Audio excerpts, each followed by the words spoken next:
was the Mosaic Law concerning slaves? This is the question that we seek to answer today as we continue our verse-by-verse study of the book of Exodus on walking through the Bible. Of his word, the glory of his cross. If you have a Bible with you, you can turn to Exodus chapter 21. We're going to be reading from verses 1 to 11. If you don't have a Bible, don't worry. Just follow along with us on the screen. The version that we'll be reading from is the New King James Version. So, Exodus 21, beginning at verse 1. Now these are the judgments which you shall set before them.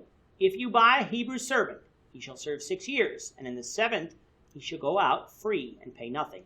If he comes in by himself, he shall go out by himself. If he comes in married, then his wife shall go out with him. If his master has given him a wife, and she had borne sons and daughters, the wife and the children shall be the master's, and he shall go out by himself. But if the servant plainly says, I love my master, my wife, and my children, I will not go out free, then his master shall bring him to the judges. He shall also bring him to the doorpost, and his master shall pierce his ear with an awl, and he shall serve him forever. And if a man sells his daughter to be a female slave, she shall not go out as the male slaves do. If she does not please her master, who has betrothed her to himself, then he shall let her be redeemed. He shall have no right to sell her to a foreign people, since he has dealt deceitfully with her. And if he has betrothed her to his son, he shall deal with her according to the custom of daughters. If he takes another wife, he shall not diminish her food, her clothing, and her marriage rights. And if he does not do these three for her, then she shall go out free without paying money. If you recall back to chapter 18, the children of Israel didn't know much about God's law. It is obvious that something more was revealed to them there, for what we would call lower court judges were appointed to judge the smaller matters. But here in chapter 21, we get God expanding on what was already been revealed, telling Moses that he was going to give Israel his judgments. Notice that the judgments were God's, not Moses's. Therefore, they became part of God's Old Testament law that Israel was to follow. The first section of chapter 21 deals with a topic that would be frowned upon in society today, that of slavery, specifically Hebrew slaves.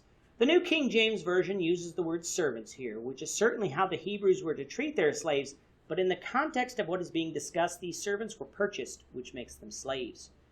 Now, when we think of slavery, we think of the brutal treatment of the slaves in the United States. As we read through the giving of God's law in Exodus and Leviticus, we will find that slaves were not to be treated brutally. They were to be treated with respect and were granted rights, so that the slavery of the Egyptians would not be found in Israel. Moreover, even though slavery was regulated here, it was not commanded. Verse 2 says, if you buy a Hebrew servant. That verse doesn't command slavery, nor does it recommend slavery. It merely regulates it.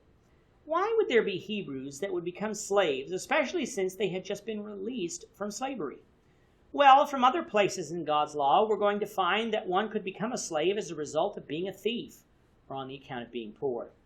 Regardless of how a Hebrew became a slave, God regulated how slaves would be treated.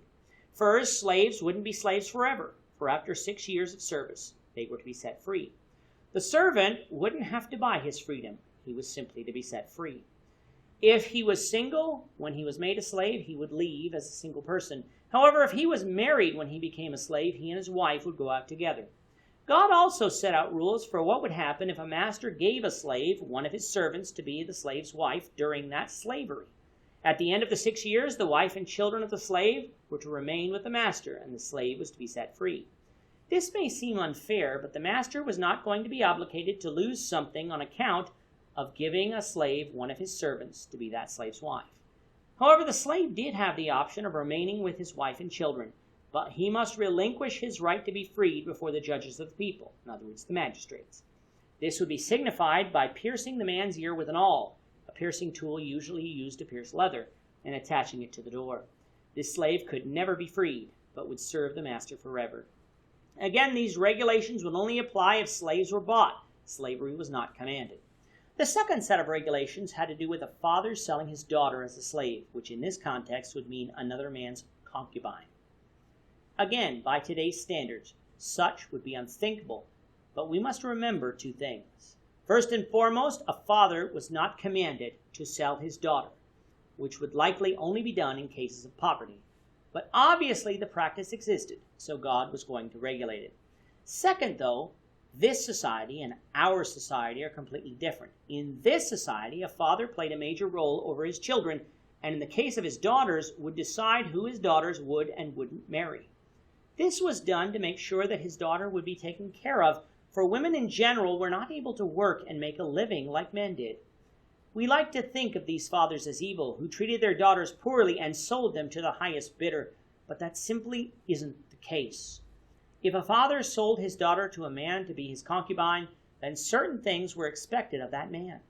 First of all, if the daughter didn't please the man who purchased her, in other words, if after he purchased her he was unwilling to make her his concubine, he wasn't to cast her simply aside and treat her poorly. He was to allow her to be redeemed, with the proviso that she couldn't be redeemed by someone who is not a Hebrew.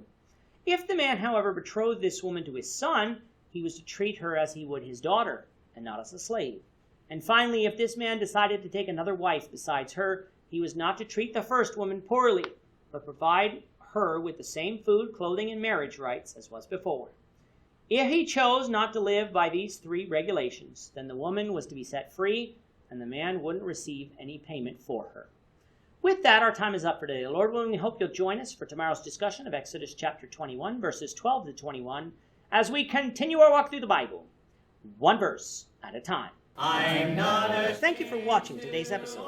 We hope that you found it edifying and ask that you not only subscribe to our channel and podcast, but that you like and share this episode among your friends, so that the saving gospel of Jesus Christ can go out to the whole world. Of his cross.